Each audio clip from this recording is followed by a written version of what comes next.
Hi friends, இன்றைக்கி டேஸ்டியான மீன் குழம்பு எப்படி பண்ணலான்னு பார்க்கலாம். வாங்க வீடியோக்குள்ளே போகலாம். ஒரு பேனில் 3 ஸ்பூன் எண்ணெய் ஊற்றிக்குவோம்.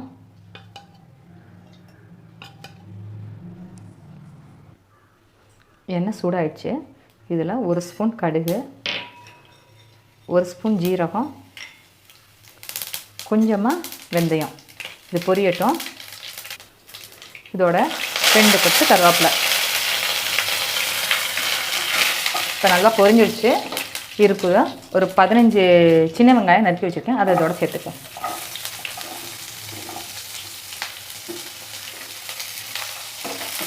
இது நல்லா வதங்கட்டும். இப்போ வெங்காயம் நல்லா வதங்கிடுச்சு. இது கூட 2 தக்காளி நறுக்கி வச்சுருக்கேன் பொடியாக, அதையும் இதோட சேர்த்துக்கலாம்.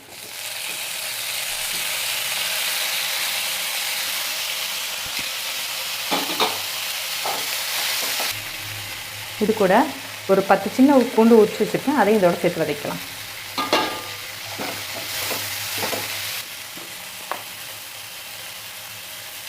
கால் ஸ்பூன் மஞ்சள்தூள், 2 ஸ்பூன் குழம்புத்தூள் சேர்த்துக்குவோம்.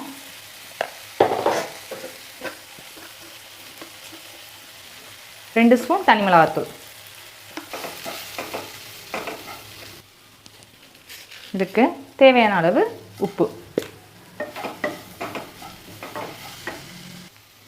இப்போ பொடியெல்லாம் போட்டு நல்லா வதக்கி விட்டாச்சு. பச்சை வாடை போயிருக்கும். இப்போ இது கூட 1 டம்ளர் போல் தண்ணி சேர்த்துக்குவோம்.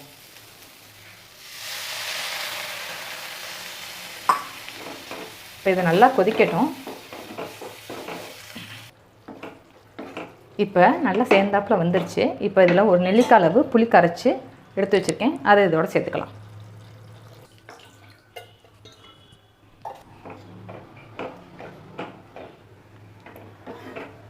இந்த ஸ்டேஜில் நீங்கள் உப்பும் உரப்பும் இருக்கான்னு பார்த்து செக் பண்ணிக்கோங்க. தேவைப்பட்டால் சேர்த்துக்கோங்க. இப்போ குழம்பு நல்லா கொதிக்கட்டும். சிம்மிலே வச்சு கொதிக்க விடுங்க. அதுக்குள்ளேயே நம்ம தேங்காய் பேஸ்ட் ரெடி பண்ணிட்டு வந்துடுவோம். இதுக்கு நான் கொஞ்சமாக தேங்காய் எடுத்திருக்கேன். இது கூட 1 ஸ்பூன் சோம்பு சேர்த்துக்குவோம். இப்போ இதை நல்லா அரைச்சி எடுத்துகிட்டு வந்துடுவோம். இப்போ குழம்பு நல்லா சேர்ந்தாப்பில் வந்துடுச்சு. இதில் கழுவி சுத்தம் பண்ணி உப்பு மிளகாத்தூள்லாம் போட்டு பரட்டி வச்சுருக்கேன் மீன் துண்டு இதில் சேர்த்துக்குவோம்.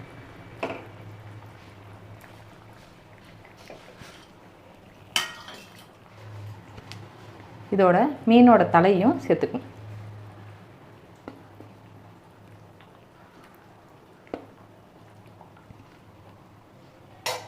இது இப்படியே கொஞ்சம் நேரத்துக்கு விட்டுருங்க.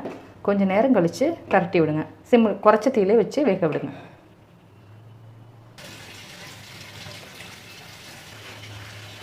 சிம்மிலே போட்டு ஒரு 10 நிமிஷம் போல் மூடி வைங்க. மீன் சீக்கிரம் வெந்துடும். இப்போ நம்ம தேங்காய் அரைச்சாச்சு. இதை நம்ம ஃபில்ட்ரு பண்ணி எடுத்துக்குவோம். தேங்காய் பால் மட்டும் எடுத்துக்குவோம்.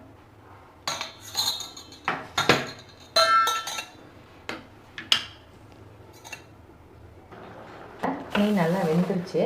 இது கூட நம்ம அரைச்சி ஃபில்ட்ரு பண்ணி எடுத்து வச்சுக்க தேங்காயை இதில் சேர்த்துக்குவோம். தேங்காய் பாலை அப்படியே சேர்த்திங்கன்னா திட்டு திட்டியாக இருக்கும். இது மாதிரி சேர்த்திங்கன்னா அந்த அளவுக்கு இருக்கிறது நல்லாயிருக்கும். டேஸ்ட்டும் நல்லாயிருக்கும். இது ஒரு 5 மினிட்ஸ் கொதிக்க விட்டு ஆஃப் பண்ணிடுங்க.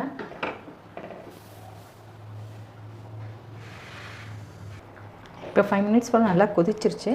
இதில் இப்போ ஒரு கொஞ்சமாக கொத்தமல்லி தூவி நம்ம ஸ்டவ் ஆஃப் பண்ணிடலாம்.